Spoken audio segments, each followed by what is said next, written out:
Les chercheurs de crypto, les infos crypto pour ceux qui n'ont pas le temps, le BTC, les cryptos toujours pas en forme ce matin les gars et demain on a la clôture weekly pour BTC, il y a une zone technique, une zone clé qu'il faut absolument reprendre sinon on risque vraiment d'aller dans cette fameuse descente aux enfers que je redoute tout le temps mais qui devrait arriver du côté du BTC donc on perd 0,5%, on est en dessous des 36 000 dollars, Ethereum 2673 dollars, on perd 1,5%, la grosse contre-performance du top 10 c'est Luna qui perd 8,3%, le reste de la map c'est aussi assez moche, on a Vax qui perd 4,2% et pourtant TRX qui nous pousse un joli 5,6% ce matin. Les gars, quand on va en weekly sur le BTC, on est en train de faire une bougie qui va être plus basse que la précédente. Alors vous inquiétez pas, il y reste encore jusqu'à demain, mais il faudrait vraiment qu'on évite de clôturer en dessous des 36 200 dollars grosso merdo pour pouvoir vraiment tenir cette clôture de bougie. Sinon, ce serait vraiment pas bon signe.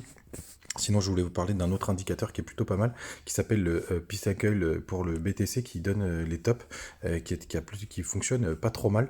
Donc vous l'avez juste ici, vous voyez, il l'avait donné, et quand vous allez dans les paramètres, vous pouvez faire les modifications pour avoir le Moving Average, et vous voyez en fait quand vous avez le croisement de ces deux lignes-là, ça donne le top du BTC, et donc il considère qu'on avait eu le top ici, et pour le coup, dans une correction, on peut quand même pouvoir faire un plus haut, mais je voulais montrer cet indicateur qui est quand même assez intéressant. Sinon, du côté du daily, pour le coup, vous savez, hein, on est en train de casser des zones importantes. D'ailleurs, ce petit canal n'a plus lieu d'être. Hein. Il faudra regarder ce qui se passe après la clôture weekly, hein, qu'on définisse des zones clés. Mais pour l'instant, les gars, vous le savez, c'est pas très très beau.